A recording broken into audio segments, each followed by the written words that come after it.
before showtime.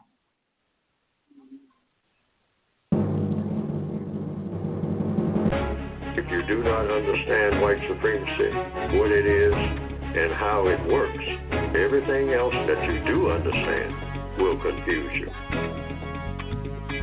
In all of these 9 areas of activity, economics, education, entertainment, labor, law, politics, religion, sex, and war. Anywhere on the planet, minute by minute, day by day, all of the time, all of the time, all of the time. Good morning and welcome to the Counter-Racist Code Show with Mr. Neely Fuller Jr. I am your co-host, Mr. Bobby. Again, welcome to today's program. To get in contact with the show, all you have to do is call 516-453-9921. When you call that number, press the number 1 button, and you will go to the top of the line, and you will be next. You can also reach the show by Gmailing me at the numeral 7, Mr. Bobby, B-O-B-B-Y, at gmail.com, and it might get read today. Probably it will not, but you can do that. Okay, Mr. Fuller is on the line. Good morning, Mr. Fuller, and how are you this morning? Good morning. I'm still learning. All right, you're still learning. Okay, let's start the show off with this from Afroastrology. Says this, Mr. Fuller, Dr. Welsing said that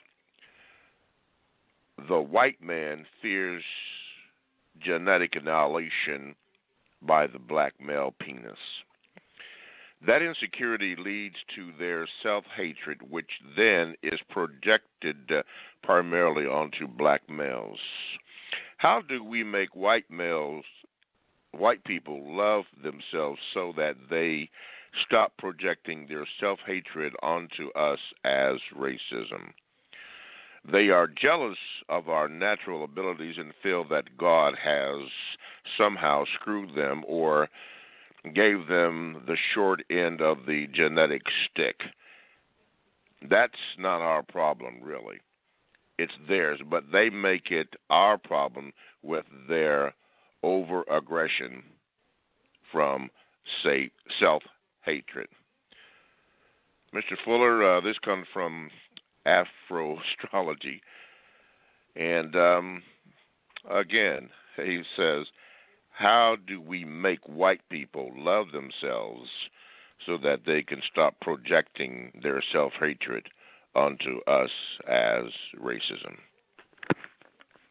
Well, I don't know exactly, what the word love will mean in that context, but what I've written in the textbook for victims of white supremacy is that we just simply find out what it is that white people want in their interactions with black people, if anything at all, and what is it they don't want. And that's in all 9 areas of activity: economics, education, entertainment, labor, law, politics, religion, sex, and war. And here in the year 2020, with all of the turmoil and conflict going on and major confusion that seems to be happening right now, this is an excellent time to get into the question mode with white people and find out exactly what it is that they are willing to do in their interactions with black people and all of the things that they are not willing to do. We've been avoiding that conversation, really, in a practical sense, apparently, like forever, and particularly since the so-called civil rights movement We've never made it clear.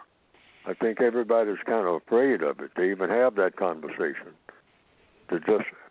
People just say what it is they like and don't like. Ask white people, when you see a black person coming down the street, what do you actually think? Not how you act, because we all kind of been programmed to be phony in all of our interactions with everybody, black people and white people. I mean, all of our interactions are real tacky. That's what the code says. They are just tacky. Interactions between people are nowhere near what they should be. And that's all people, everywhere on the planet. It's tacky. It shouldn't be anywhere close to where we are now, after all these millions of years, if we have been here for millions of years. And so in answer to the question, we just have an honest, without shouting and yelling and cursing and screaming, and some of the instructions for doing that on page 271, starting with page 271. I looked through the book this morning on black people interacting with white people. You can start with that page, 271, in the revised, expanded edition of the textbook, the 2016 edition, and just go from there and just let them say what it is without getting angry, without cursing, without calling names, none of that.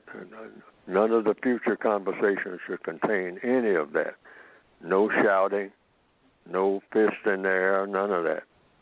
Just say, okay, let's negotiate. Doesn't have anything to do with anything else outside of we're just going to negotiate some terms of interaction here, starting with what we don't like and what we do like. Keep it real simple. What we don't like, what we do like. What we're willing to do, generally speaking, and what we're not willing to do, generally speaking. And the things we can do immediately, and the things we're not going to do immediately. Put it off because it'll be too controversial, and we need to discuss it in depth more at some future date. Just get just be businesslike. We haven't gotten around to doing that at all. Not at all. Nowhere close. But we can do it, and we can do it instantly. And like I said, on page 271, we can just start that right now, in any setting, any interaction with white people. And without getting into a lot of details right away, but just start with likes and dislikes, wants and non-wants, you might say. What do you want? What is it you don't want? What is it you definitely won't put up with at all? What is it you'll really get angry about? And just go from there. I mean, that's on both sides of the table. Black people just express how they see everything and do it in a calm, methodical way. And the white people say, well, this is what I think about when I see black people. This is how my mind works. Mm-hmm. And just be honest about it.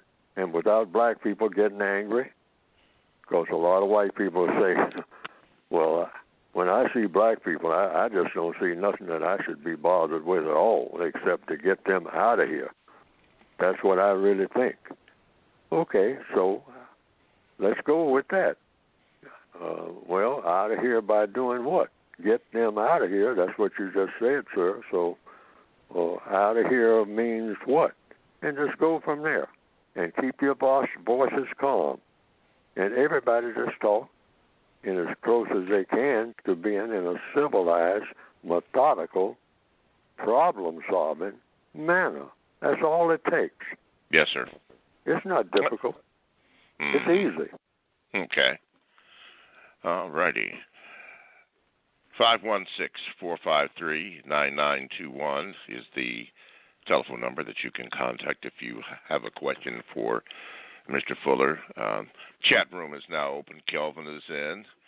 and a few others, kind of difficult to pronounce their names, but they're in. Thank you for joining or being in the chat room. Let's see here. Let's go to the Gmail here. This is Liberator. Says, as Mr. Fuller, on your program, I feel a lot of time is spent on discussing economics, law, religion, sex, and war, but not enough on the third area of activity. I do not have access to the code book, so I won't be able to follow along or read what you stated about entertainment because, unfortunately, mine was stolen not that long ago, and I had notes in it, even your personal autograph from a book signing about back when you came to Philly about 15 years ago. So let me frame it like this. Our people are being systematically, emotionally, psychologically broken and destroyed in this white supremacist entertainment business. This past week, rapper Keon West, really a reality star, singer Tamar Braxton, and entertainment mogul Nick Cannon were pushed to the brink of suicide, mental breakdowns, or, in the case of Cannon, being forced to apologize for something he didn't say in being accused of promoting anti-Semitism on his podcast almost a year ago.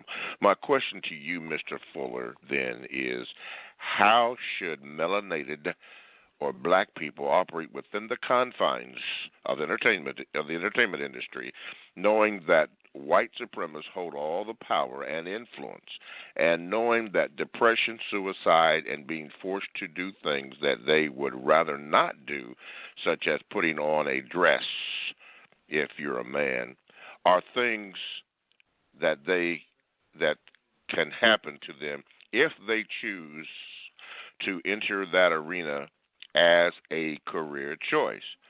Mr. Fuller, I will listen to your response on the air, and thank you for taking my question. As in all areas of activity, economics, education, entertainment, politics, religion, sex, war, whatever the area of activity is, including entertainment, you follow the same pattern, questions and answers.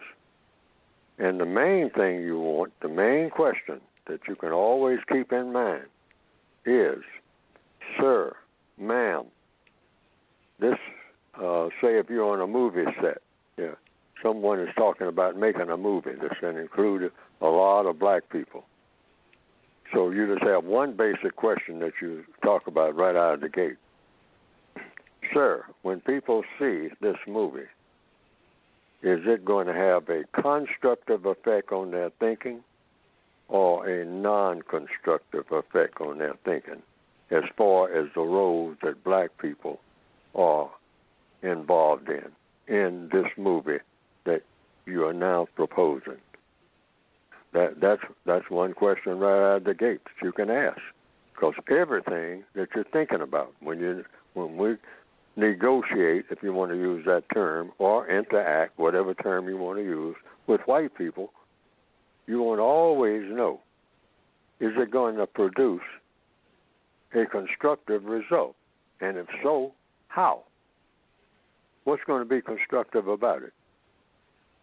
Like if they say, well, on this scene now we're going to have, all of the males or some of the males or one of the major roles for a black male, it's going to have to be effeminate. It's either going to have to be a thug, or he's going to have to be effeminate, or he's going to have to be kind of neuter in some kind of way. I mean, some type of oddity outside of the norm and whatnot, whatever the norm is. But this will be the norm, whatever the norm is for black people in a major theater production. And you say, okay, well, the black males are going to have on women's attire, female attire, and the females are going to be in male attire. That's what you're telling me, sir? In other words, get an understanding of what the script is going to be, and then let them answer. And then they say, now, like I said, you always keep in mind, constructive, non-constructive. Every move that every creature makes on the planet 1 minute to the next is going to have a constructive effect or a non-constructive effect. And then you ask the question, now, in what way is this going to be constructive? And they sit back and wait for the answer. This script that you're proposing for black people, I mean, one black person is going to be a thug, and the other two or three are going to be walking around acting very effeminate when they are males. They're going to have blonde hair and all that, the whole 9 yards, and the eyelashes, the works, and tipping around on heels. Okay, that's what you want. Now, is this going to have a constructive effect, sir, or a non-constructive effect? And if so, and if not, well, just tell me, just outline. What effect are you looking for on the thinking of people who are looking at this? What, young people, old people, what effect is it supposed to have? Is this an improvement on the conduct of the people of this planet called Earth, which movies now go all over the planet? So I'm just giving sort of a long-winded answer here to kind of tell you how the conversation should go. And don't break into the answers. That's another thing. When you ask a question, don't start arguing about the answers that you get. Just be ready with another question. Because everything is supposed to be winding up being something that is extremely reasonable and extremely constructive if you're going to be involving non-white people in it. And they say, this is our criteria worldwide from here on in. So don't come to us with any script that when black people are walking on that stage or coming out in any type of presentation, any type of movie, you got to show where it's going to have a constructive effect on the thinking of people forever. Constructive. When people come out of the theater, they say, boy, wow, I that was over the top. That was a wonderful presentation. And I never thought of all the things that, my mind never even ran at this level. That's what you call a great theater production. One that has a effect on people's minds that this goes on for generations because, man, this is breathtaking in making you think at a very constructive level, the very highest, if you're going to involve black people in it. That should be our criteria from here on in. Okay. Here's a question that I really, Mr. Fuller, I hate to ask you because you have addressed it many times, over and over again. I hate to ask it, but I'm going to ask it because I do realize that there are people who are new to the program and don't understand. But again, here I go with this particular question. This comes from Brother McKeon over in the concept called England, Great Britain, whatever you want to call it. He says this: Dear Mr. Fuller, will you please discuss the ninth area of people activity, war, anytime soon, and what black people can do to prepare for it? It is clear to me that all-out war is on the horizon among the people of this planet very soon. Regards, Mr. McKeon from London, England. Mr. McKeon, here's Mr. Fuller's response. Mr. Fuller? My response is consistent. I don't like to talk about it. I should not talk about it scientifically or from any other view because it might elicit some confusion. Other than I will talk about it within the context that I should, which the code points to it. The ninth area of activity, war, counter war. You're talking about people being dead, people killing people. That's an essential part of the book. War is one of the 9 areas of activity. In alphabetical order, that's how it's put into the book. It comes in last, all right? And like it should be. I mean, people should not be at war with each other, but we do have war, and war is necessary, and counter-war should be necessary. That's what some people on the planet say. War is necessary. So there are other people, like myself, who say, well, if you're going to have war, you're going to have counter-war, because that's the law of compensation. If you have war, you got to have counter-war. So fighting against racism is counter-war, because racism itself is war. The system of white supremacy is war. That's a declaration of war and a practical application of war, the most powerful that the earth has ever seen here on planet Earth. So when you start talking about war, you're talking about making death, okay? That's on people who believe in war and people who believe in counter-war. In other words, eliminating the war that was started by countering it. So that should not be discussed in this forum, like within the context of a program like we're on now. Because of what? It may cause confusion and misinterpretation, because you're talking about making death. So I'm saying that it's put into the book for people to read and make up their own minds as to those viewpoints that are presented in the 9th area of activity in counter-racist science. It should be read and thoroughly understood by everybody who looks at what they're reading and thinks about and probably act on what they're reading, because that's what it's there for. But it shouldn't be talked about on something like a internet program like this. Mm-hmm. Strictly for the reader. And each person, like most of the things, like really all of the things in the code book, are addressed to the individual person.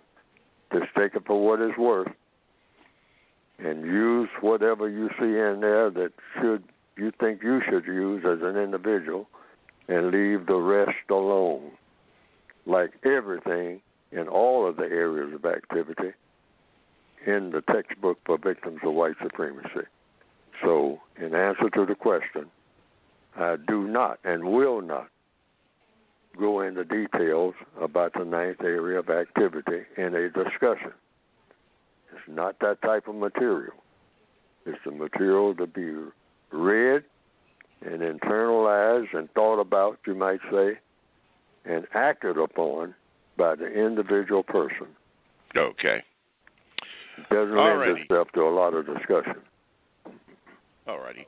Let me say this. I can hear Mr. Fuller. Mr. Fuller can hear me.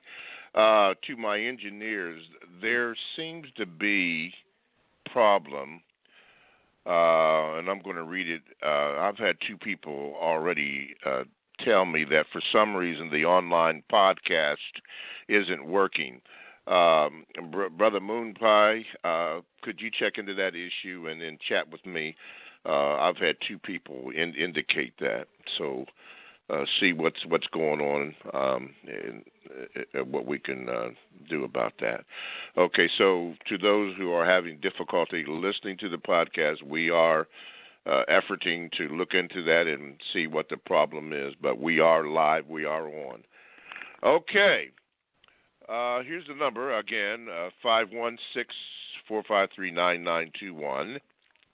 To call into the show to ask Mr. Fuller a question, in which we have 3 on hold. Don't forget, when you do call, press the number 1 button so that you will be actually next in line, provided that there aren't any before you.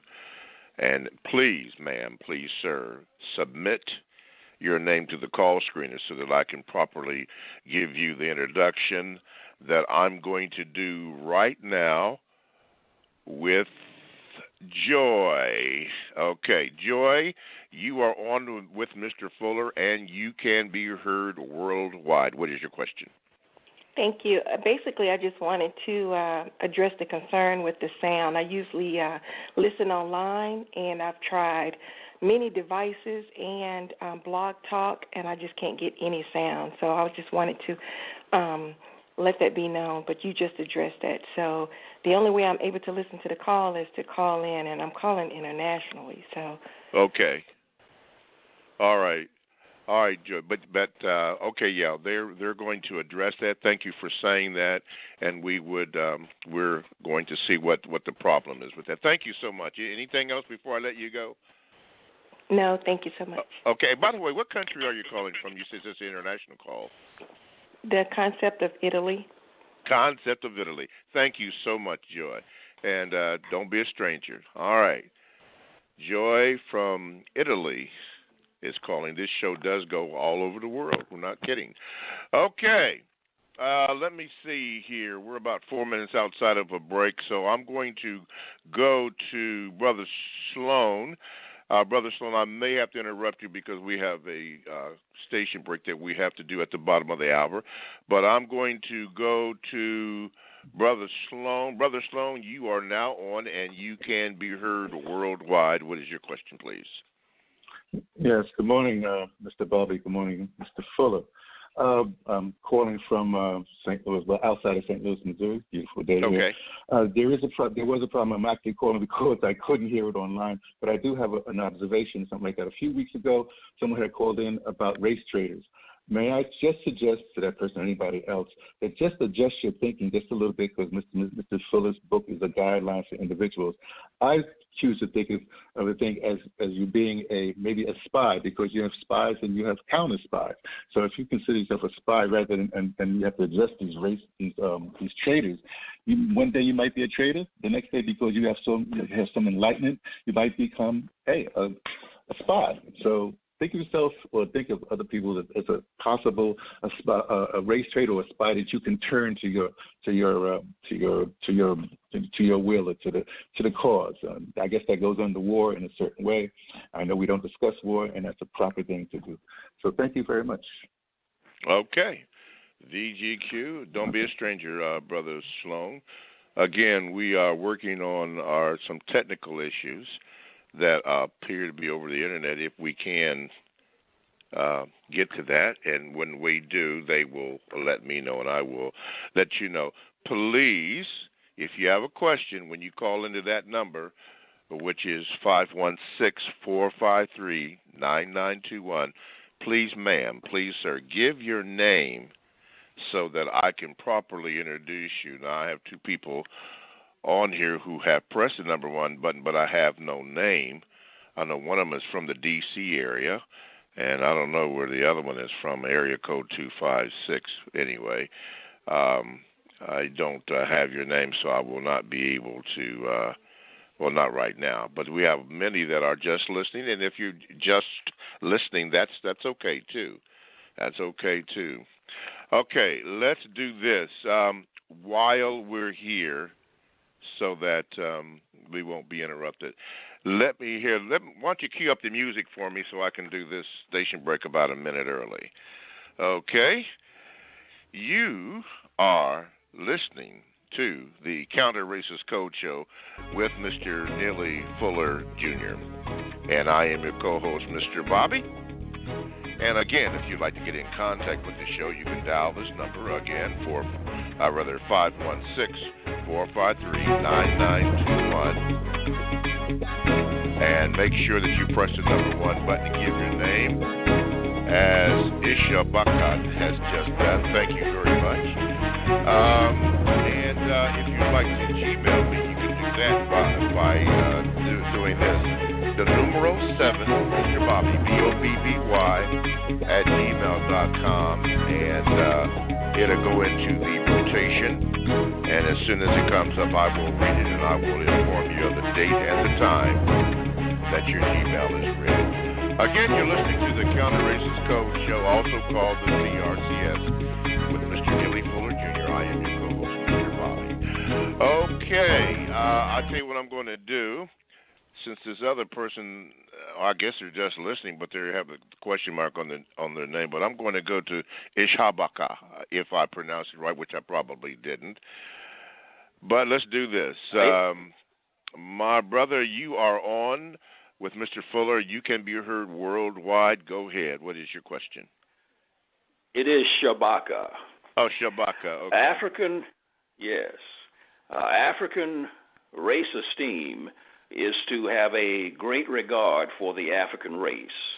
It means to value highly, to respect, and have favorable belief systems about our race. Now, as I use the word African, I am referring to all black people on this planet. We Africans have been at war with the deadly white race for approximately 6,000 years and possibly longer. Our African race esteem is one of the casualties of this war. The whites have replaced it with racial self-hatred. Now, after I give you some evidence of the racial self-hatred, I will ask a question. Now, here's some evidence. We want to be light-skinned. We do not want to be dark-skinned. Our men search for a light-skinned woman. Our women want to be with a light-skinned man. We want our children to be light-skinned. If we have a light-skinned child and a dark-skinned child, we treat the light-skinned child better. You go into a daycare center, you see the women holding the light-skinned children, so showing them love and affection, and neglecting the dark-skinned children. We use the N-word to refer to ourselves, and we claim it as a term of endearment. It is actually an expression of racial self-hatred. And we reject our African identity. Now, here's my question to you. What can we Africans do to recreate the African race esteem that the deadly white race took from us? We can eliminate, you have to eliminate the system of white supremacy. Like the historian J.A. Rogers said many decades ago. He said that people always imitate their conquerors. All people do that. I mean, they look at their conquerors in awe. Why? Because they were conquered. That's why. And so they are awestruck by their conquerors, the people who took them. Now, how did they do that? These must be some phenomenal people. So whatever they did to me, maybe if I act like they act, maybe, or look like they look, maybe I will take on the characteristics that allowed them to do what they did to me. And so people have a tendency to do that. But the counter-racist science says you don't want to be like your conquerors if they are your conquerors or people who are practicing evil in all 9 areas of activity, have thought of every way that you can be just as evil as you can possibly get, because that's what the white supremacists have done. Now, they have the power. They came up with a formula for doing it, but you don't imitate them, so that's the answer to the question. You say, what should I do about my appearance, if you're going to start with that? Well, Marcus Garvey said, God made black people black, and he didn't make a mistake. And that's I think the quote from Marcus Garvey. It has been said. So if no mistake was made, why try to alter something that wasn't a mistake in the first place? You're trying to make it a mistake? So the answer to that is no. You don't want to try to modernize or bring up to date a mistake. So it wasn't a mistake in the beginning, so just keep it like it is, whatever you got. That's why I've said black people shouldn't put anything on their skin, since skin is very important. The white supremacists have made skin very important and the color of the skin. So we just look at it and say, oh, I have skin. And what does my skin look like? Well, my skin is what a lot of people will say, if that's true, it's just as black as coal. And that's how it is. And I'm not putting anything on this skin. I'm not putting any kind of markings or anything. I'm not altering this in any way. Get away from me with this tattoo equipment. I don't need none of that on my skin, period. My skin is exactly the way it should be, and I'm not altering it. And you don't have to shout it from the housetops or, walking around talking about how proud you are to have it because you didn't have nothing to do with it in the first place. You didn't produce it. So I've said for years, following the logic, never say that you're proud to be black. Why? What's the logical answer to that question? Because, or rather to that statement, because you didn't have anything to do with being black. Do something, and then you can have some pride in something that you did. See, and that's what black people all over the world should concentrate on, like producing justice. Then you can stand back and say, this is something that I produced, or I was instrumental in producing it, because that's a product that needed producing, because the white supremacists have no interest in producing justice. They're just the opposite. They want as much non-justice as they can possibly get. That's their brand. That's their whole thing, their whole reason for wanting to breathe. That's that type of mentality. So it all has to do with mentality. What are your intentions on this planet? And so our intention should always be to solve problems in the most constructive manner that produce the most constructive results. That's the only thing that we need to concentrate on, and get rid of everything else that stands in the way of that. Every move that we make, everything that we say and do, minute by minute, the whole time we are on this planet that's been given to us, in the bodies and frames that we have been given by a creator of people and things, we're supposed to be trying to figure out how to do the most constructive thing that will ever be done by anybody. And that should be our mission. Never anything non-constructive. Not one thing that's non-constructive. Because like the caller said, the white supremacists, he said this indirectly, I think, are dedicated to trying to figure out how to do everything that's non-constructive when it comes to interacting with people of color. So we just reverse that. Mm-hmm. That's the simple formula. No more non-constructive activity. Don't bring nothing to me non-constructive. Show me where it's going to be constructive and convince me that it will be. Then we can talk. Yes. Otherwise, no. We'll talk at some other time. Not get mad, not shouting and screaming and cursing. Just say, no, we'll talk at some other time when you come up with something constructive. Because what you're proposing now is non-constructive. Mm-hmm. And that's all we need to do, to interact with each other and to interact with the white people of this planet. Just make up our minds we're going to do that right now, starting today, right this minute. No non-constructive activity, period. Out of all due regard. All right. Again, I want to address, apparently on some devices that people are listening or efforting to listen to the program, there appears to be the message is no sound. People are coming into the chat room and making me aware of that. Robert Smothers, thank you very much. Dixie Normus Zen.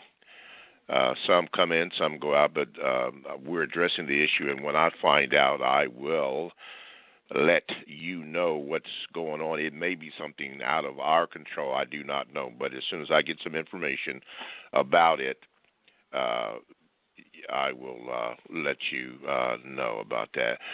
Brother Shabaka, thank you very much for your call. Do not be a stranger to this program. Okay, let's see here. We're about 6 minutes outside of our break here, so let me do this. Let's see. Imani, got you tuned up here. You are live worldwide. What is your question for Mr. Fuller? Greetings, Mr. Bobby. Greetings, Mr. Fuller, and everyone. Could you, Mr. Fuller, explain the incorrectness on a victim of racist white supremacy, start off talking about exchanging views on the global system of racist white supremacy, and somehow that non-white person gets off course and start talking about the religion of Judaism? There are several non-white people who have gotten into some trouble with that particular subject. And could you speak on that, if I'm clear on what I'm asking? Thank you. If I understand the question, the prescription that the code uses, the suggestion in the counter-racist textbook, is that you don't talk about any religion for the most part, except to talk to the person who has the religion, because otherwise that usually gets into religious arguments. The arguments escalate, if they keep going, into fights, and the fights escalate into killing. That's been the pattern. Somebody starts hurting somebody, and it just started off with some talk. And how did this talk? Everybody should ask. We started off, having what you might call a civilized conversation, or we thought we were. And then the next thing you know, we're shouting and cursing and whatnot. And the next thing you know, we're fighting. And then the next thing you know, we're killing. And it just goes on and on and on. And everything keeps getting worse. It doesn't get better. You can't see where any of these discussions get better. And everybody just breaks into different factions and whatnot. And some people take parts of one side of an argument and leave the other parts and get very angry about the other parts that they left. And the parts that they left, the other people picked up and said, well, I'm fighting for these parts, that you were throwing away. And it goes on and on and on. They call them religious wars. So I always say that, and I put it in the code book, when it comes to religion, just stick to fundamentals that'll go have the most constructive effect, in my opinion. And I think that if everybody does this, starting today, just wipe out everything that we've said before, and let's start from scratch, okay? And just say, okay, what is the name of your religion? Just 3 things. This is the code outline. So this is what I try to do, particularly when I start getting lost when the subject of religion comes up. It's just 3 things you do. Just stick to those 3 things. Don't work outside of them, because then it's going to get wild. You say, what is sir, ma'am, what is the name of your religion? That's after you agree to talk about religion, everybody who's present. What is the name of your religion? That's number 1. Number 2, what does your religion require you to do in all 9 areas of activity? Economics, education, entertainment, labor, law, politics, other people's religions, sex, and war. That's number 2. First one is, what is the name of your religion? Most religions have names. Second question, what does your religion require you to do? You have the religion, so you know what your religious requirements are in all 9 areas of activity. I'm just trying to get an understanding of your religion. And number 3, and this is what you call the real bottom line, which is not the 3 questions that you have here. And don't argue about the answers. Just listen to the answers. Write them down if you can't remember them and whatnot. Because you're talking to the person who has a religion. Then you go to number 3, and number 3 is, sir, ma'am, whatever. What does your religion require you to do when you interact with me? And that's all you want to know. You don't want to know nothing. They can give you other information, but those are the 3 fundamental things. And that eliminates what? Confusion. And any hostility that's going to come out of it will come out of it in the answers that you get. The person might say, oh, you ask me what does my religion require me to do when I interact with you? My religion requires me to figure out a way to take advantage of you for my benefit. Now, you don't argue. You just follow up on the questions. Take advantage of me by doing what? And on and on and on. It doesn't make any difference what the name of their religion is, what their religion requires them to do in all 9 areas of activity. But the main question is, what does their religion require them to do when they interact with you? Then everybody has what? And when you answer those questions, those 3 questions, I don't care what your religion is. There are thousands of religions, tribal religions of all kinds. When you sit down and talk to the tribal chief, you just want to know, oh, do you have a religion? Oh, you get somebody to interpret. You can't even speak the language and whatnot. Okay, what's the name of your religion? What does it require you to do every day in every area of activity? And what does your religion require you to do when you see me coming? And that's all you need to know about anybody's religion. And we can just forget about the labels. All you want to know really is how that person is going to interact with you. Because that's all I want to know. That's logical. Everything in counter-racist science is based on logic. Because if you're going to have a code, a counter-racist code, that code just means logic. Logic came with the universe, cause and effect. So you want to know what's the cause of something and what effect it's going to have. And the effect should be always constructive. So we don't have to get into a lot of name calling and whatnot and going back and forth and writing books and all this. Just stick to that formula and then see if that person practices what they told you. See, I mean, you're through with the questions because it's not but 3. That's all. It's just 3. And you just watch the person and see if that person does exactly what they said their religion requires them to do in all of those 9 areas of activity when they interact with you. And if everybody on the planet did that, these religious squabbles would disappear overnight, if not sooner, because everybody has an understanding of where everybody's coming from. You can negotiate once you get that clear. That's the theory anyway. I think it will work. I think that will work, starting right from this minute. I was kind of long-winded on giving that answer, but that's anticipation of other people will bring this question up about Judaism, Christianity, Buddhism, Confucianism, Islam. Just ask those 3 questions.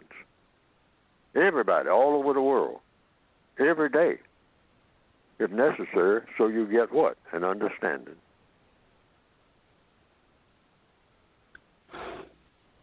Yes, sir. Are you aware of the 2 non-white black male personalities who have gotten into some trouble by speaking? No, I'm not. That's why I answered the way that I did. I went straight to the code book, and I'm saying this is the formula, in my opinion, for taking care of all these religious squabbles. I've heard barbershop squabbles go on and on and on and on into infinity about the details of various religions, such as talking about the Bible, which is mostly in black barbershops you get. If you want to get an argument that's never going to end, you get into a barbershop argument about religion. Now, you can talk about baseball and you can get agreement. You can talk about football, which is mostly where black people go in a barbershop conversation. Things like that, sports. And then we'll get into religion. You'll come back 40, 50 years later, 500 years later, and that same argument will still be going on. Nobody will agree on nothing. Mm-hmm. Okay. That's been my experience. All right. Thank you, Mr. Fuller. Imani, I didn't mean to cut you off, but I was trying to get in, but we were having problems. Let me address this to all people who are in the chat room. Listen. By the way, be good. I don't have a smoke detector, so that's not my battery. I don't know what's going on. But anyway, listen, I just got a message from the administrator from Blog Talk Radio Incorporated, and they are addressing the issue for the people who are in the chat room. And they said that they will get back to me in about 30 minutes. So the program is going to go on, and what you can do is just call in, and you can just listen. Now, if you do have a question, you may certainly push the number 1 button, and then I can address that question. Now, I don't know who it is that has that beeping sound of a smoke detector, but that is not I. I don't have one, and Mr. Fuller, I'm sure, does not have one. I have heard that. I don't know what's going on. But we seem to be having quite a few issues today, but that comes along with the territory. Mr. Fuller and I have done a show on other platforms where we had similar things happen, so I don't know what's the cause of that. But Blog Talk Radio Incorporated is working on the problem. They are aware of it. I guess it's no sound coming through. So just switch over to the call and just listen online. We apparently have no problem there because the chat room is just completely full. So Robert Smothers and Dixie Normus, Jim and Kelvin, KJJN, all those Be Good One, all you who are in the chat room, just switch over to the call, the phone line, and you can listen that way. And Blog Talk will let me know when they resolve the issue, and we can go on from there. Again, if you do use the call line, make sure that if you do have a question, and there are many who are just listening, so Mr. Fuller and myself, we do thank you. If you do have a question, make sure you press the number 1 button. Again, that number is 516-453-9921, and we can address your specific question. Okay. Mr. Fuller, we've gone way over the time period, but just briefly, can you discuss how people can get your book and follow along with it before we resume questions? Yes. Go to producejustice.com. That's producejustice.com. And what will come up on the screen is a brief description and presentation of the book that is on sale, and the 2016 edition contains a lot of the things that I am talking about here on the air. The book is segmented into those 9 areas of activity. What do you do and say and not do and say? Some suggestions for victims of white supremacy, starting with the area of economics, alphabetical order, education, entertainment, that's the 3rd area of activity, 4th area of activity, labor, law, politics, religion, which we just talked about, sex, and war. And the largest portion of the book is under politics, but it's not the type of politics that people are used to talking about. I don't talk about congressional caucuses and that type of thing. None of that. Politics is people relations. I have that in parentheses. The sixth area of activity. Politics. That's what politics is. In relationships you have with people. People interact with each other all the time. So-called family members, et cetera, you interact. That's politics. That's why they say being polite. See, the very sounds of the words. Politics, polite. You be polite with people. Okay? That's people being polite. Police. That's politics. Police officers are political officers.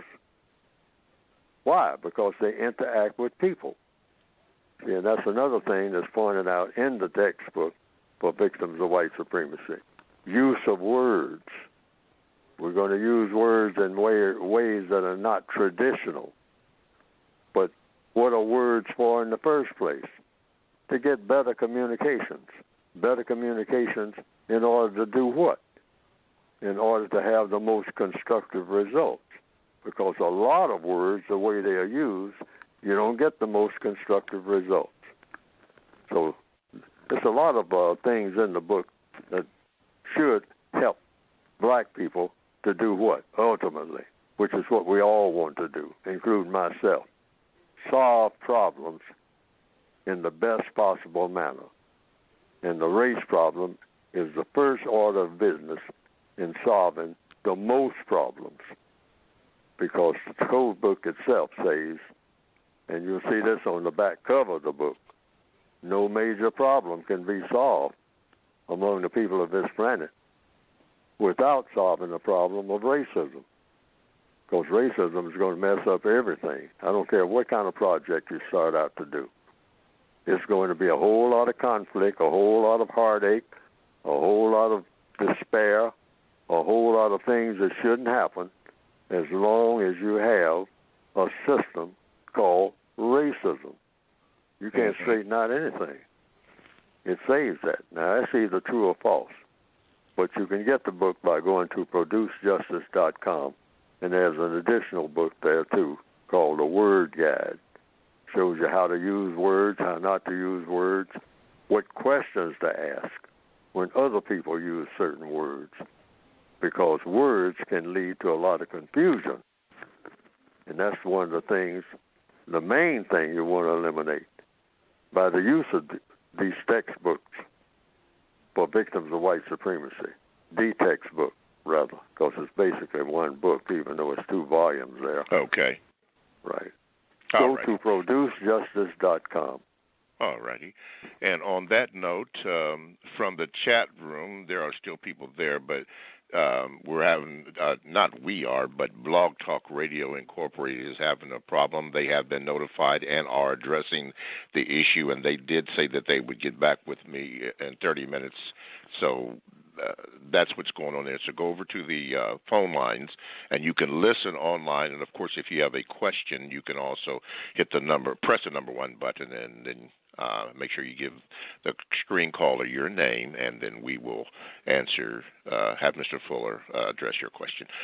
This comes from KJJNI135. He says, is Mr. Fuller, he says, please inform Mr. Fuller that I and many other veterans have opened their eyes and are using our training for the real war. Make no mistake, discipline will be needed, and we are here to help bring the system of justice ushered in. Much respect and onward march. They came from KJJNI35. Thank you very much. Again, if you have a question and you want to listen, since there seems to be a problem with Blog Talk Radio right now, You can listen on the phone line, and again, if you need to make a comment or you want a question answered, then just hit the number 1 button, and we can go on. These are the problems that you suffer sometimes going into radio. It just happens, but Mr. Fuller and I will continue on. Listen, we have come to the end of the first hour, so let me say this. Can you cue up the music for me? You have been listening to the Counter-Racist Code Show with Mr. Neely Fuller Jr., and I am your co-host, Mr. Bobby. And we need you to stay tuned for the second hour. Hopefully it will go much smoother than the first hour. Again, the Counter-Racist Code Show with Mr. Neely Fuller Jr. and your co-host, Mr. Bobby. All righty. Welcome. It is 10 o'clock in the eastern part of the Northwest concept called the United States, and you are now listening to the Counter-Racist Code Show, also called the CRCS, with Mr. Neely Fuller Jr. and me as your co-host, Mr. Bobby. If you would like to get in contact with the show, which I've said many times already this morning, call this number, 516-453-9921. If you have a question, press the number 1 button and you will be heard at some point, provided that there are no calls before you. If you choose not to do that, you can also Gmail me at the numero 7, Mr. Bobby, BOBBY, at gmail.com, and it will go into the rotation, and at some point I will read it. If it's not too lengthy, please do not write me a 5-book novel. Just kind of be concise, get you the question so that I can read it over the air, and Mr. Fuller can address that question. If it's too long, my people will tell me I will not be able to read it. So don't do that. Don't make it too long, but make it concise so Mr. Fuller can understand, and I can read it with understanding. Of course, it's better if you call. That way you can express it just in the manner that you need to or want to. But it is 7 Mr. Bobby, the numero 7 Mr. Bobby at gmail.com, and it will get done. Okay, let's see here before we go to the call. Thank you, KJJNI, for that information on the veterans. Okay, everybody else seems to be on hold, so let's go to this one. Gmail. I don't know if this is a question or what, but I'll read it. It says, greetings to all. This comes from Mary. Greetings to all. Mr. Fuller, the only functional racism, she has that in capital letters, is white supremacy. By identifying as a member of a race, can one be said to be racist? Therefore, practicing racism, therefore, is helping to maintain the mistreatment socialization process system. Do you agree? Well, what I have written is that there's only one race, and that is the white race.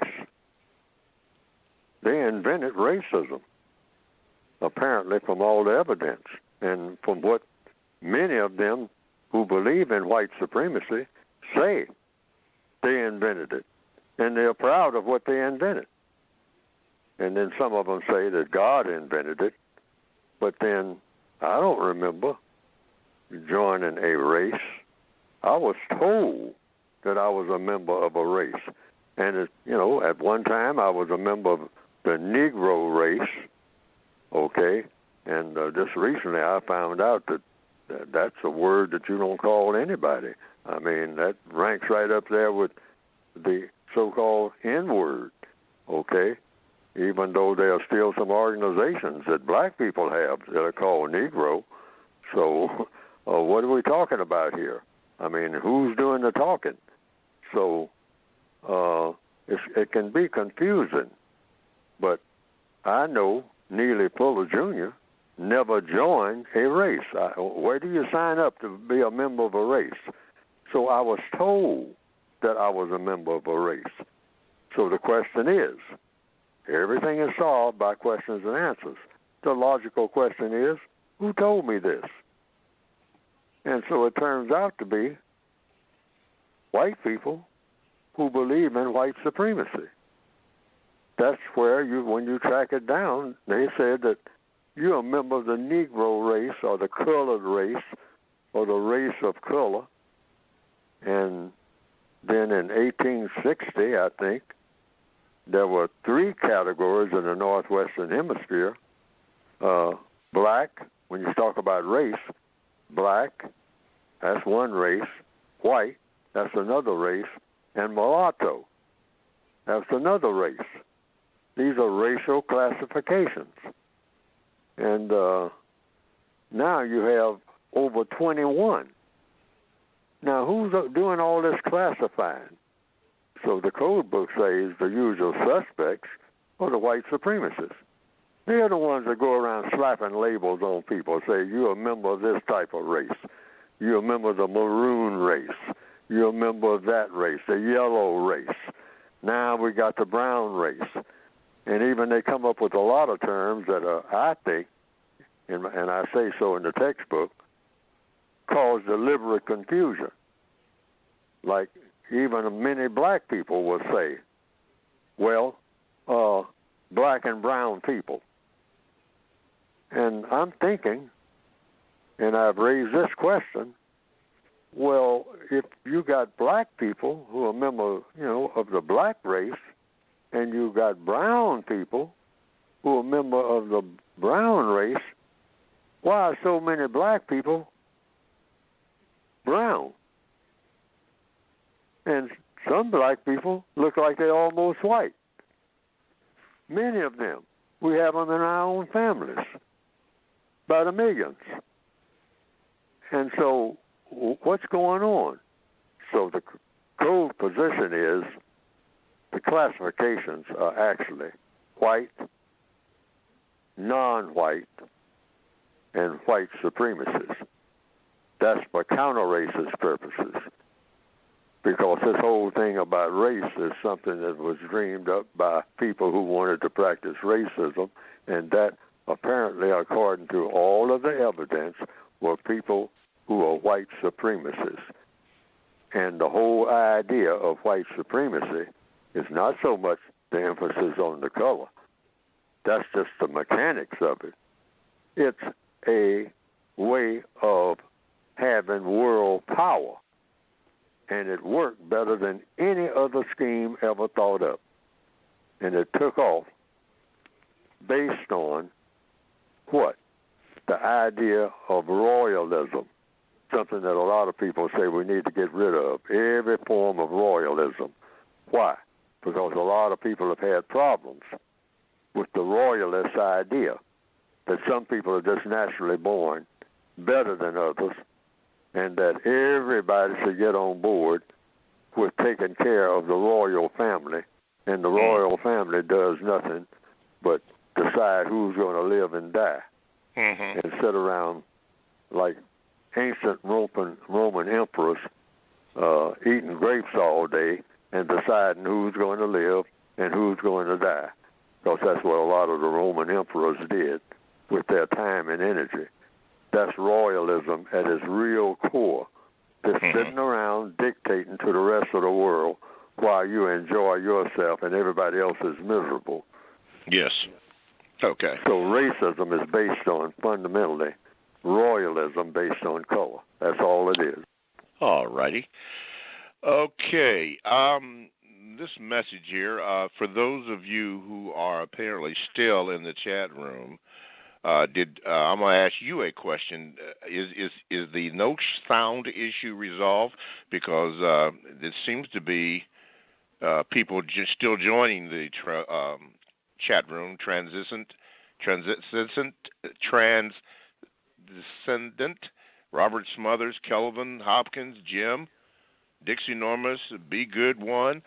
If you're there and you are receiving the program, hit me up on the chat so that I know what is happening in here. I know that the issue has been forwarded to Blog Talk Radio Incorporated, and they mentioned that they are working on the problem. So the problem is not with your instrumental materials. The problem is not with us here at ProduceJustice.com. It's with Blog Talk. There's an issue. And I suspect that the usual suspects are in play, and if you've heard our program before, when Mr. Fuller and myself were on Talk TV and Radio, we ran into issues of the show that Mr. Fuller and I did. Nobody else did it or had those issues, but every time Mr. Fuller and myself would get on the air, then things would go awry, and we had difficulty in getting some shows. And I do know for a fact that this particular show that Mr. Fuller and I are doing is monitored by some people. I spoke with a person last night who's very technically savvy in this area, and I mentioned to him what was going on, and he told me that they were tracking this show. But I know for myself, and hopefully I can speak for Mr. Fuller on this particular spot, when you tell the truth, then whatever somebody wants to do, they can do that as long as you tell the truth. And that's the one thing that I have learned, and I'm still learning from Mr. Fuller, is to tell the truth. So if they want to track that, go ahead on. You know, we don't have anything to hide. I don't have anything to hide, and Mr. Fuller doesn't have anything to hide. Okay, I just got this message. People are saying that they can hear me loud and clear on the phone, but online the podcast is yet inoperable. Okay, thank you, KJJNI. So issue is still going on. The person that is under your name, it says just holding 646. Now, I'm going to do something that I normally would not do. I'm going to go to you since you press the number 1 button, so no disrespect, but I'm going to go to you right now. Again, no disrespect. I don't know your name because it's not coming up, but you are on. Jim, you're going to be next. Okay, go ahead, sir. Thank you, Mr. Bobby. Go ahead. I'm sorry. Go ahead. Can you hear me now? Yeah, I can hear you. Go ahead. I pressed 1 for one major reason to let you guys know. Yeah, you can't. There's no sound coming through online, as you said, and it's still happening. So I've been hanging on listening on the phone. So please, just put me back on that way if you can, or I'll call back if I have to. Okay, I'm gonna put you on the phone now. No. Okay, I got a question. Oh, okay. Go ahead. I'll ask a question. Mr. Fuller, good morning. I am a little bit confused because I have not really seen in the United Independent Compensatory Code system, but anything that really tells us how to transform as a group besides using the code to do certain things, which seems to me just to be humble and to be kind and to be respectful. That seems to be the gist, and I may be incorrect, of the code. Everything seems to be, don't cause too much confusion, or go against anything. Just ask questions. So my thing on that, I mean, I agree. Asking questions is really a good thing, but I'm trying to figure out, once this code has been in effect for so many years, and so many people have been acting so kind from your generation, and compared to this generation who are protesting and saying things and demanding things, do you think that there should be more demands, or do you think that basically we should just be humble and courteous and kind all the time, or should we stand up and say, you know what, no, this should be how it should be? Okay, Mr. Fuller, he asked 3 questions in one, but go ahead, Mr. Fuller. Yes, you being kind, that's just a mannerism. There's nothing incorrect about being kind or whatever that means. See, everything in codification is exact. It's precision work. It's not supposed to be anything sloppy in a code at all, a counter-racist code. It should be exact, like mathematics, exact. So you have thought, speech, and action. This includes all creatures in the universe. You think, you speak, and you act. So acting, or speaking rather, in a cordial manner in a constructive manner, in a manner that shows the best and most constructive intentions, which is what it really comes down to. Let people know you have the correct intentions. That's a manner. That's a manner of speaking and acting. You let people know, all people, white, non-white, whomever the people are, that you have the correct intentions, that you don't have the incorrect intentions. Very simple. In anything that you say or do, let people know that you are not trying to harm anybody in an unjust manner. Nothing incorrect about that, because justice is what you should want. See, everything in codification is laser-like focused, like a machine, like a precision machine. What it is you're trying to do. You're not trying to be hostile toward people. People are hostile toward you, but you try to take the hostility out of the person by whatever means is necessary. That's the yin and yang of it. But you have to go through a process in order to do that. But the first thing you let people know, you, out of everybody else, not looking over your shoulder or looking to your side or anything like that, hey, I come here with the correct intentions, regardless of what everybody else's intentions might or might not be. And that's code. Be courteous. What's incorrect about being courteous? But when it comes fight time,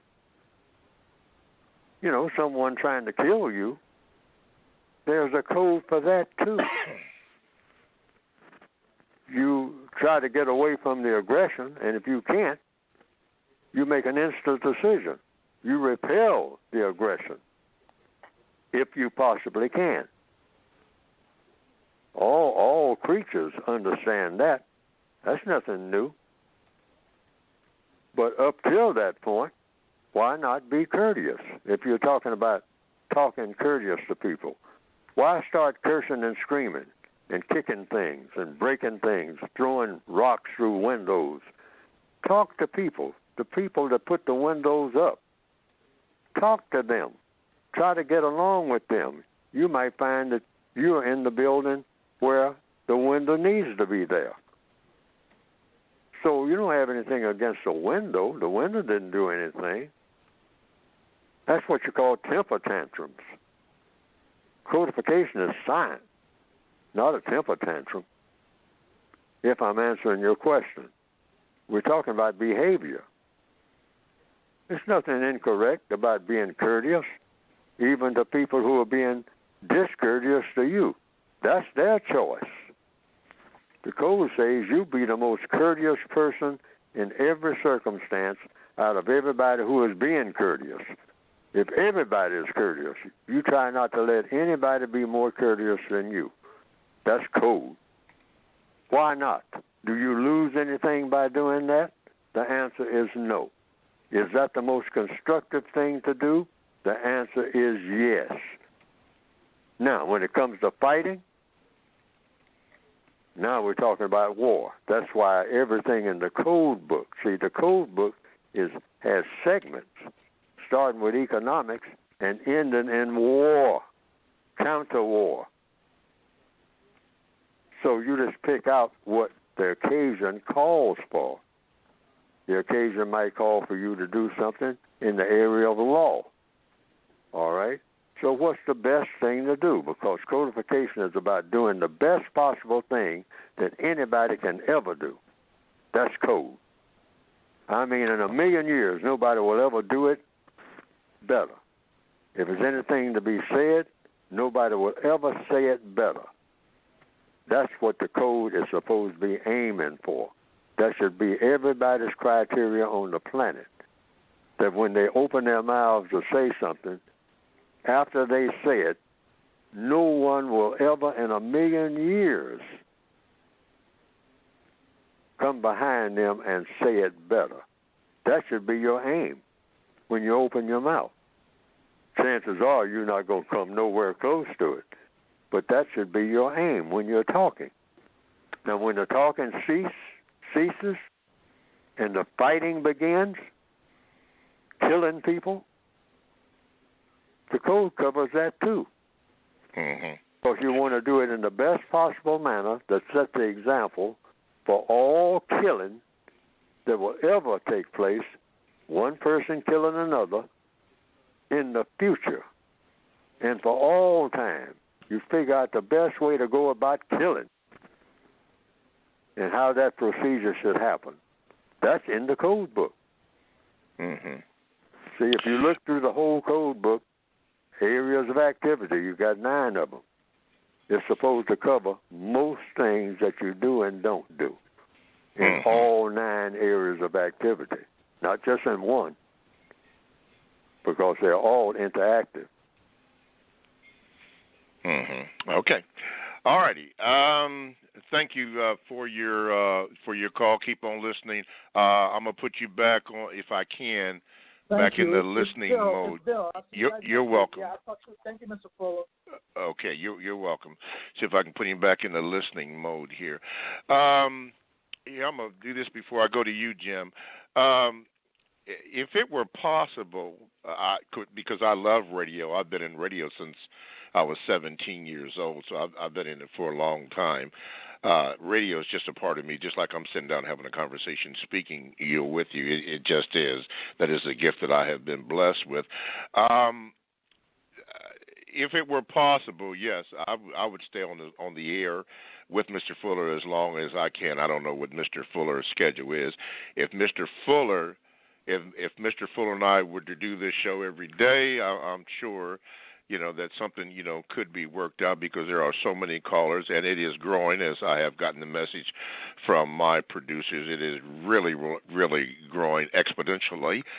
It just is. People are hungry to know and want to ask questions. We invite, different opinions. You don't have to agree with that. There are many things that go on. That's part of the dialogue of the show, and we appreciate that. Somebody just mentioned, well, there's a guy out in San Francisco that does a 4-hour show. Supposedly the first black talk show in America. I don't know what that means, but okay, more power to him. Good for him, whoever this person is. I've never heard it. But I can say this. If you want to hear more of Mr. Fuller, he's on many platforms, particularly on YouTube, and there's one that stands out and I get asked about all the time. It's called Hot Air with Mr. Fuller and Dr. Randy Short on YouTube. It's probably about an hour show, but you hear Mr. Fuller speak on that, and it is very informative. It's called Hot Air. Looking for results. Yeah, that's what it is. Hot Air. You can look at that in here.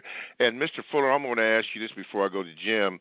Are you still on the local radio show in Washington, D.C.? I think it's the Carl Nelson Show. Do you still do that? Yes, about once a month. That's been the average. And that's always, and you can go to producejustice.com and you'll see it on there whenever that's going to be. Because they only let me know when I'm going to be on Mr. Nelson's show. Now, this other show that you just mentioned, I'm not familiar with that one.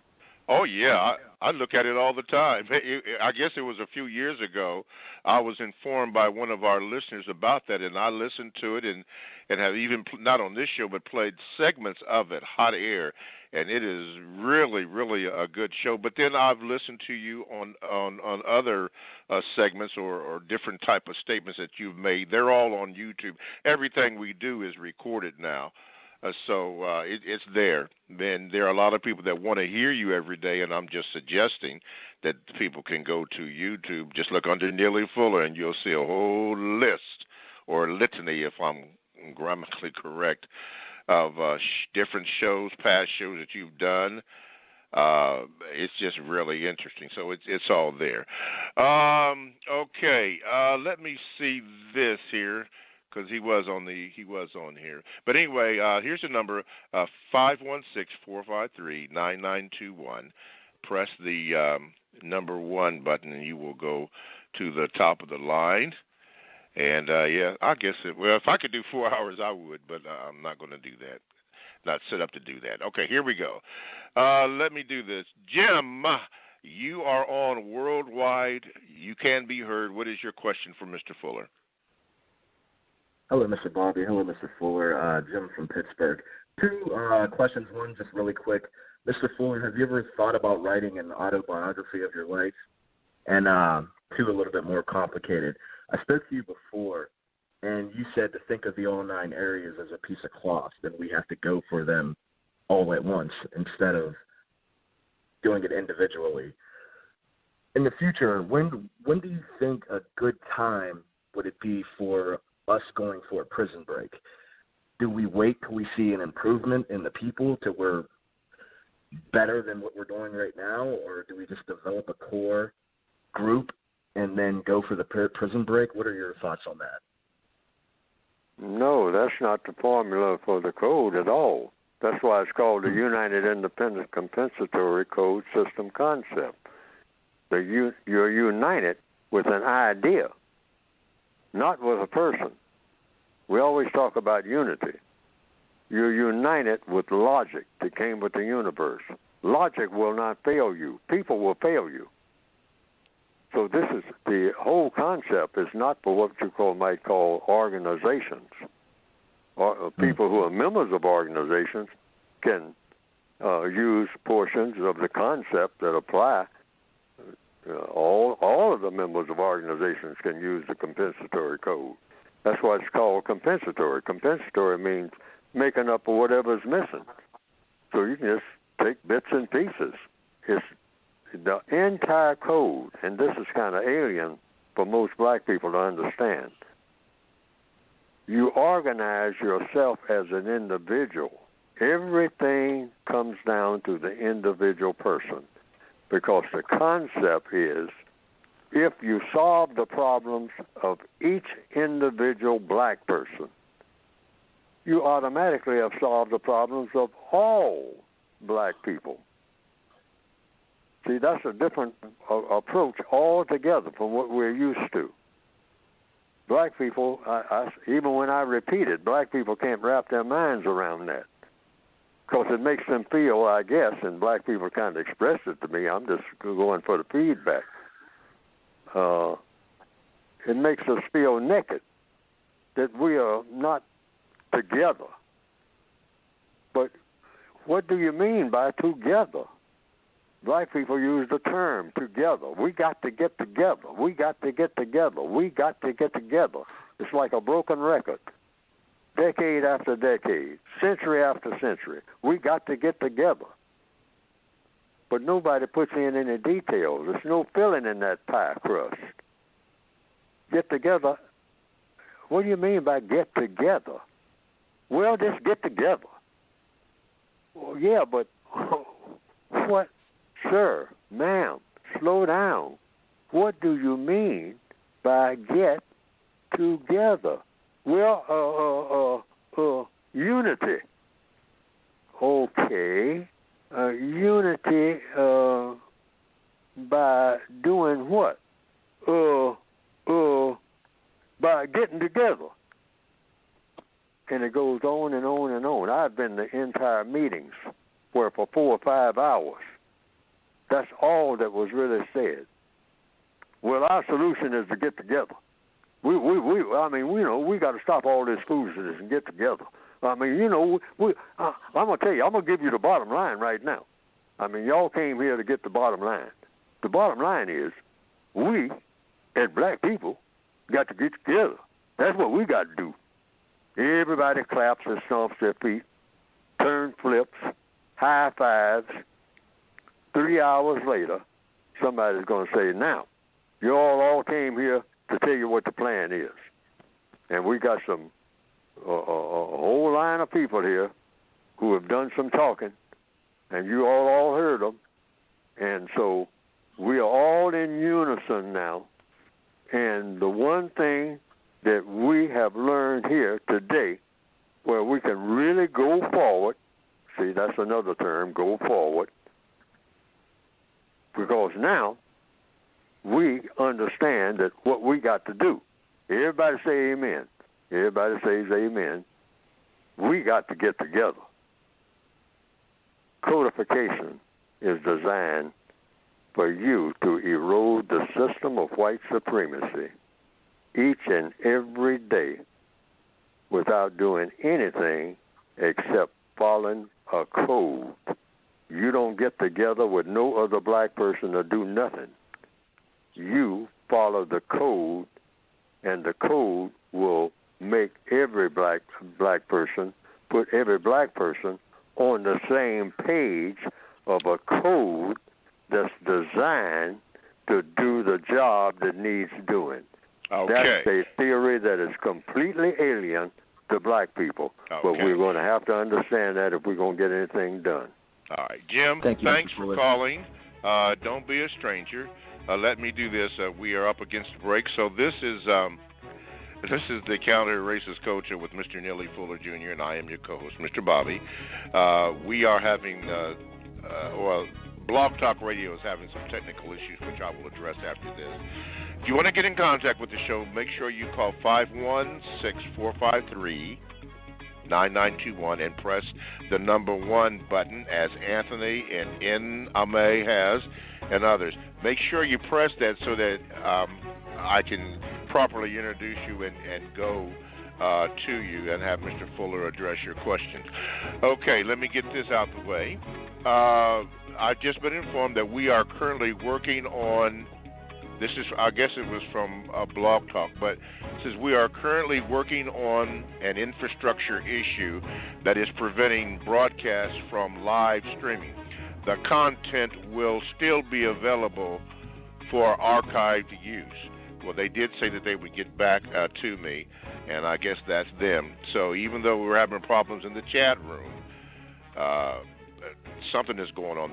They are working on it. They have been informed. So, but they did say that the content will still be available for archived use. Let me say this here. Somebody talked about the 4-hour show, what we're not going to do here, as far as I know. They talked about a person in San Francisco. His name was Ray Talaferro. He was related to Booker T of the MGs. He passed away on suspicious circumstances, but he was on the ABC affiliate in San Francisco, KGO.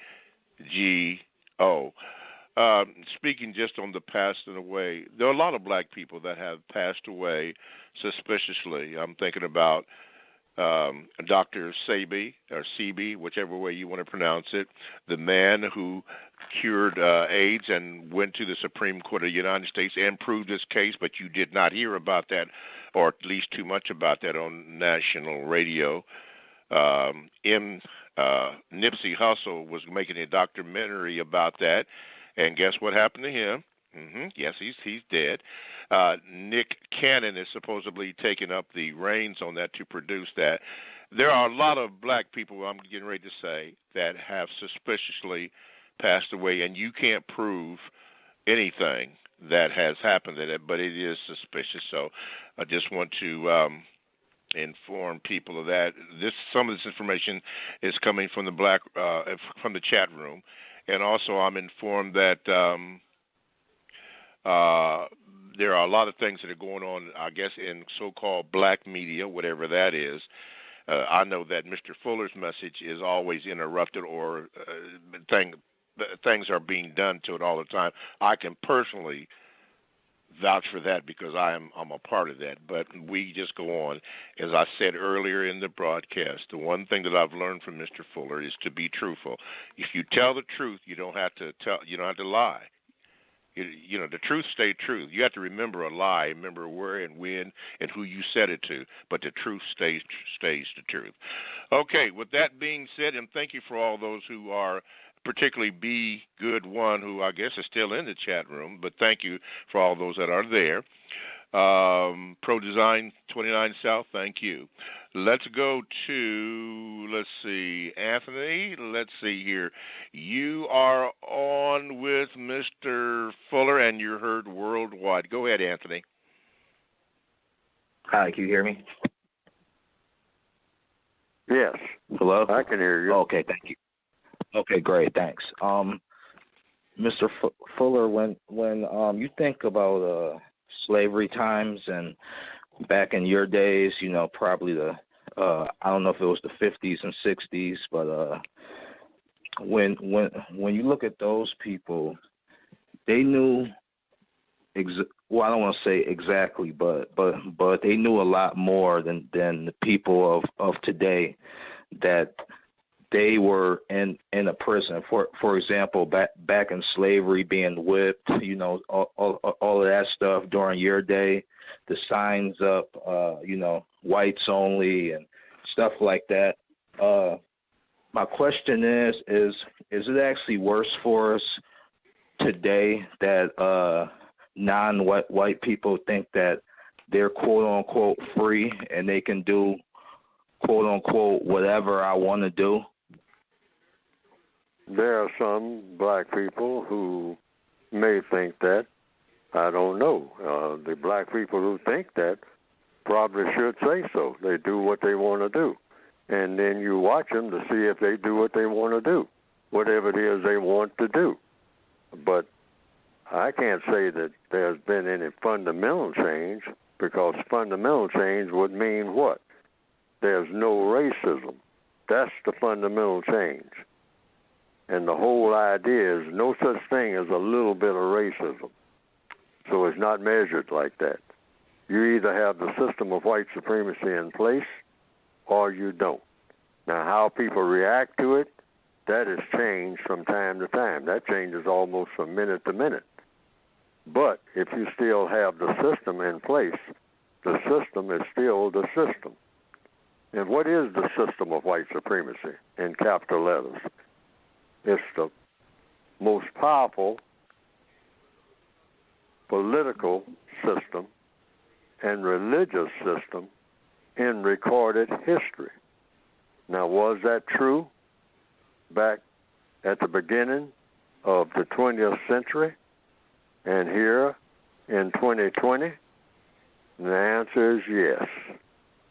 Now, it took many forms and people reacted to it in different ways, but it's still the same system. There's no system of government on planet Earth in 2020, and as far back as anybody can remember who is breathing now, in their existence, where there was any government, any form of government, more powerful than the system of white supremacy called racism on planet Earth. So the styles have changed, but the system is still in place.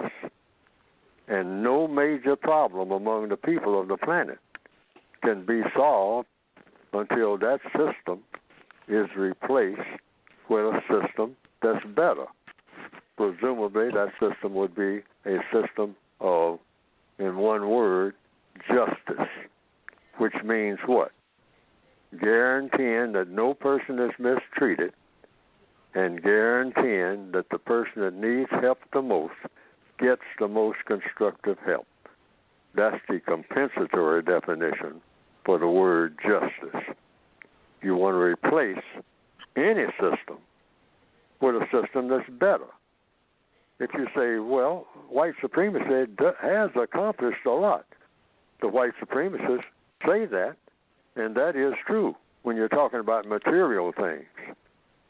But improvement of interaction between people, it's at a standstill in the system of white supremacy. Why? The system of white supremacy is designed to mistreat people. That's what it means. People of white people, people of color. Okay. So if that answers the question, has there been any improvement? You measured compared to what? You compare it to a system of justice. The answer is hasn't been any.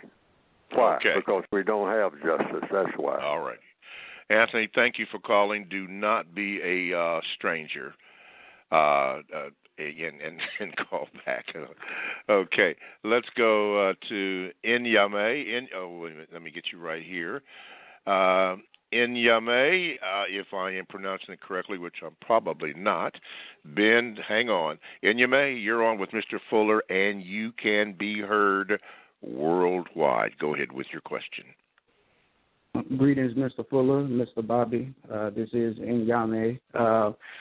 First, I tried to log on to catch the live stream through producejustice.com on my cell phone as well as my laptop, but the website itself isn't loading. It wouldn't even redirect, so I don't know if you guys were aware of that, but I just wanted to point that out. My question for you, Mr. Fuller, is regarding the 9 major areas of people's activity.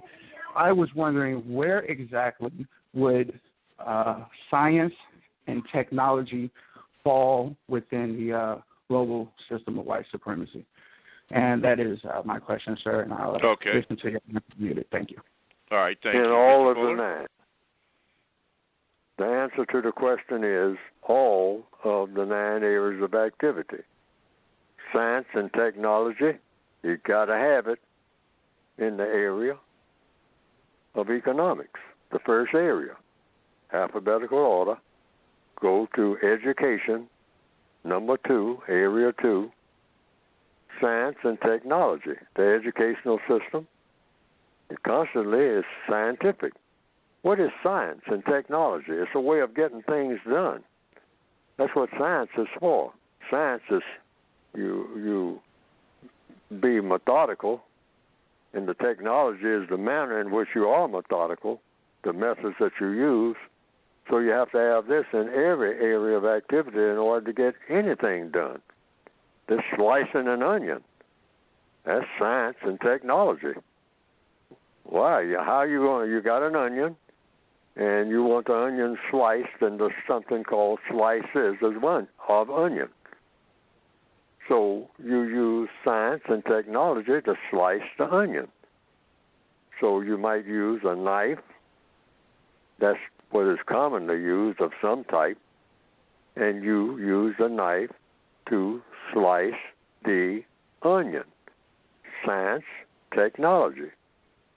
In education, entertainment, you turn on lights on a stage. If the entertainment is going to take part on a stage, say, like in a stage play or presentation, an auditorium of some type.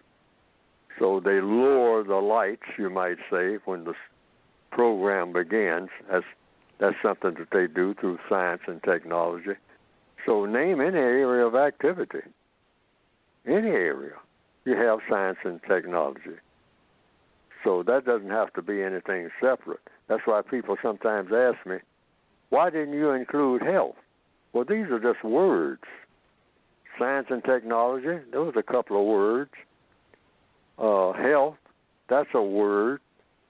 But see, I put it down as major categories. So major categories would take in all of these things, technology and science, health. Health is, in economics, you have to have economic health. Okay? Health is economics. What is economics? Time and energy. So if you use your time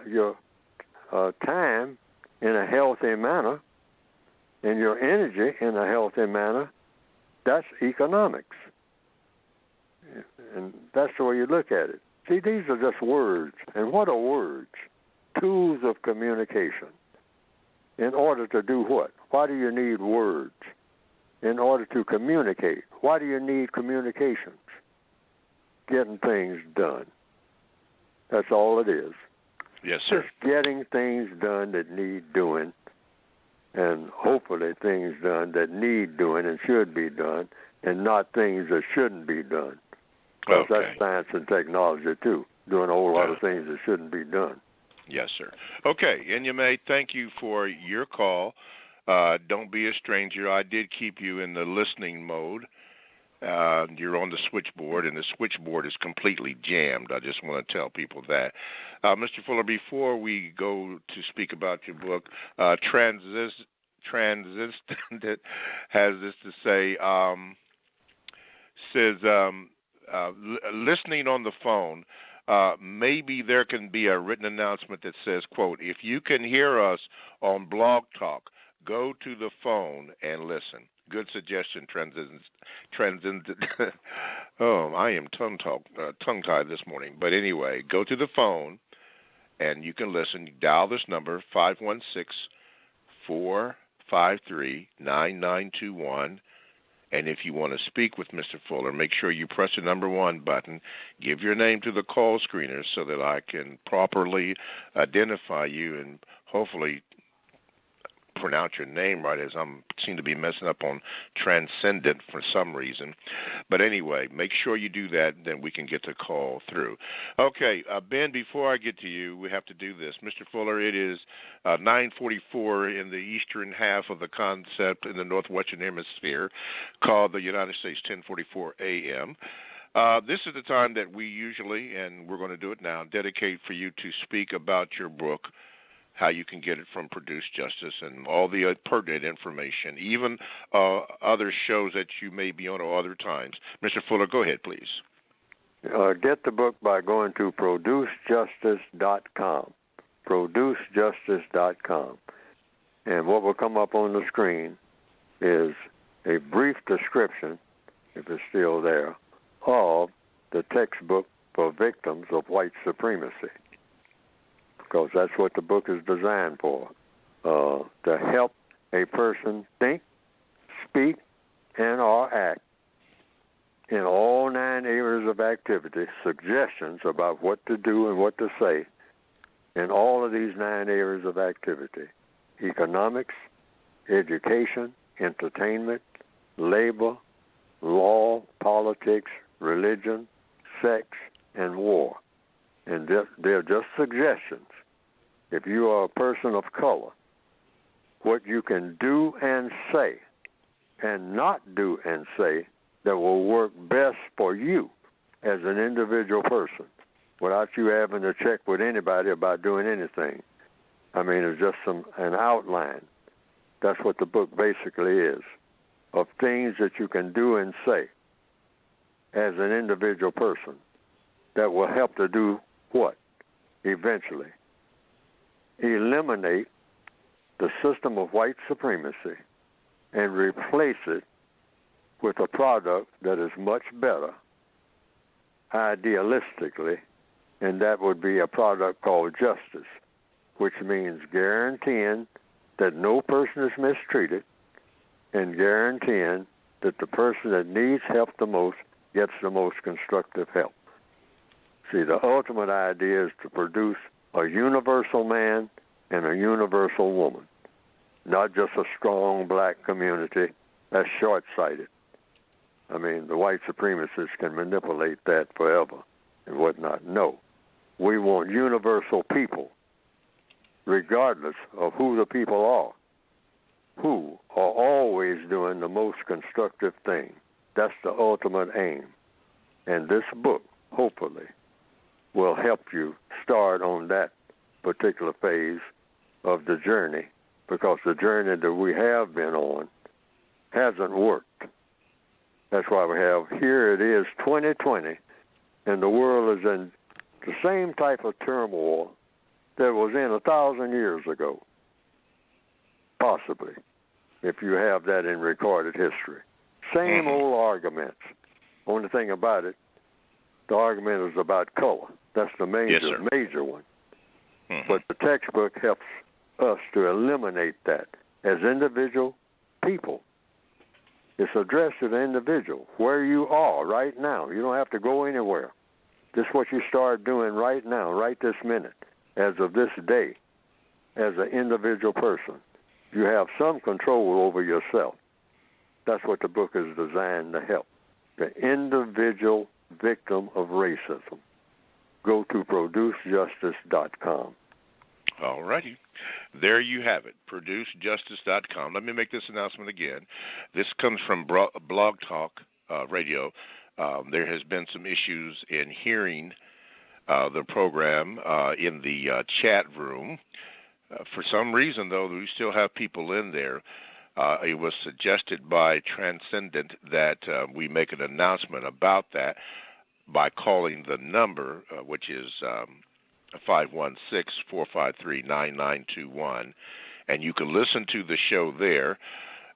They said, here's the announcement, we are currently working on an infrastructure issue that is preventing broadcast from live streaming. The content will still be available for archived use. So you can still get the program, but whatever the issue is, and as Jacoby, too, has just mentioned, is it the usual suspects? I cannot prove that, but I strongly feel that way because Mr. Fuller and myself, if I am allowed to call him Fuller, we've experienced this issue or issues similar to this on other broadcast formats that we've been on. I do not know why. I could suspect why, but I don't have any clear indication or clarification as to why this happens, particularly when Mr. Neely Fuller Jr. is on. If I had the answer, I would tell you that, but I cannot say for surety. But it does happen, and it seems to be happening quite often. I do know this, that there are other formats that you can hear Mr. Neely Fuller Jr. on, past shows. I understand, as he had said today, that he is on at least once a month on the Carl Nelson Show, which I believe is heard in Washington, D.C., Mr. Fuller? That's correct. WOL 1450. Okay. On your dial. And that's Washington, D.C. Yes. And that will, it varies. Usually it comes in the afternoon. Okay. From 5 until 7. About once a month. But it will be posted on ProduceJustice.com when I'm on that show. Okay. I do know for a fact that you can go to the YouTube channel and just type in Neely Fuller Jr. and all these shows that Mr. Fuller has done that have been recorded are on there. One of the favorites that I am familiar with and get a lot of calls on is the one Mr. Fuller's talking about getting results. It's called Hot Air.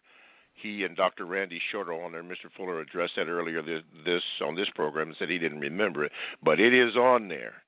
And it is a very interesting show, 1 hour. But there are other shows that Mr. Fuller is on. You can go to talktohim@radio.com, and there are past shows that are on there. And it is my understanding that they still play some of the recorded shows that Mr. Fuller and myself have done.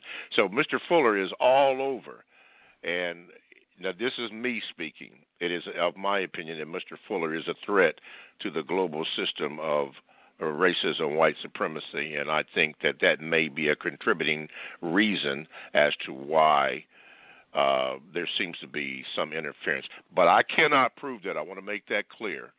I cannot prove that. That's just a feeling that I have. All right, let's get to this call here. Okay, Ben, I'm getting ready to get to you. You can be heard. You are now going worldwide. What is your question for Mr. Fuller? Good morning, Mr. Fuller, and good morning, Mr. Bobby. I have a question on, in the book, the Revised Expanded Edition on page 405. 405, okay. Yes, in the 7th paragraph. Mr. Okay, wait a minute. 405, 7th paragraph, okay. Go ahead, Ben. Yes, sir. Mr. Fuller described the system of white supremacy as a terrorist system. And he said that white supremacy, racism, is the greatest, the most organized, and the most effective form of terrorism now in existence among the people of the universe. My question for Mr. Fuller is, what do you mean when you say that, Mr. Fuller? On page 405 of the 2016 edition? Yes, sir. That's the 2016 edition. Mm-hmm. Yes. Okay. The 7th paragraph. Yeah, I see it. Yeah, 7th. Yeah, 7th. Well, I'm looking here. I'm a little slow there, but okay. 405, and you say it's what paragraph? The 7th one down. And it starts with what now? White supremacy, racism. White supremacy is the greatest, the most organized, and the most effective form of terrorism now in existence among the people of the known universe. And so the question was, what do I mean by that? Yes, sir. Oh, it means just what it says. Terrorism. Terrorism is what? Putting fear in the people. And it is the most effective way of doing so. It is proven to be that. Everybody fears the system of white supremacy. Everybody fears racist man and racist woman. Those white people who have decided that they're going to take over the entire world, and they have already done it, by putting fear in the people who have color in their skin, that is successful. That's what terrorism is. Terror is extreme fear. That's the definition of terrorism. Terrorism on territory, among whatever is on that territory. Okay? So you have people. So they put fear in the people. You better do this or else. And they don't have to, beg people to do anything. That's another thing about the white supremacists. They're organized in such a way that nobody is more powerful than them. When they speak, everybody listens because they know they're better. There are no people on this planet more powerful than the white supremacists. There are more, and I get into trouble with a lot of black people when I say this, there are no people who are smarter than the white supremacists. They're the smartest, most powerful people in recorded history as it stands now in the year 2020, here on this date, July the 21st, 2020. The white supremacists are the smartest and most powerful people.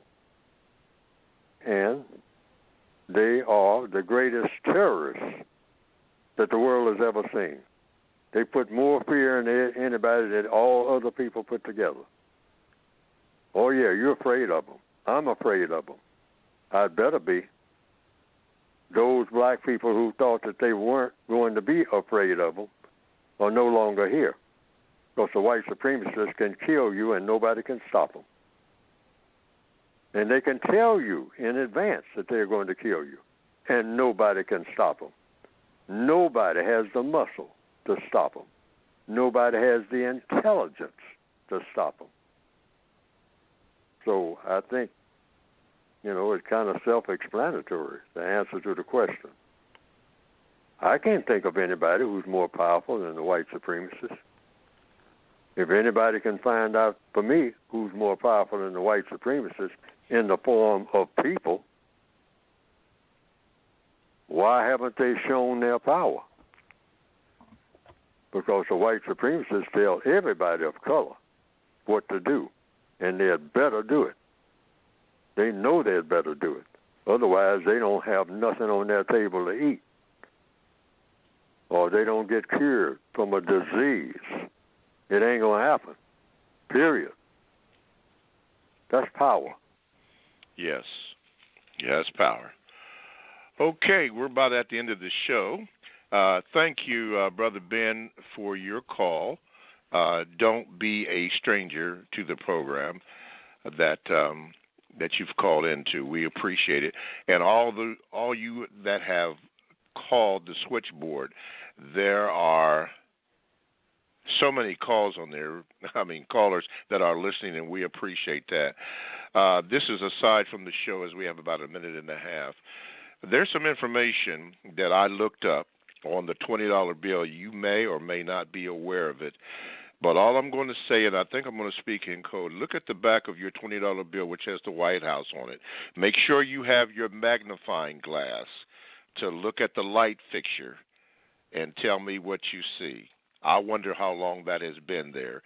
There's been a lot of conversation about it. I've been in conversation with a lot of people about it. I'm not going to announce it over the air right now. I did fact check it to see what they had to say about it, but it is on there. Keep in mind, and I'm using a code here, keep in mind hidden figures. Hidden figures. There are a lot of things that are on the money or currency that we don't know about. But tell me what you think about that. You can tell me that, or you can Gmail me and tell me what you see.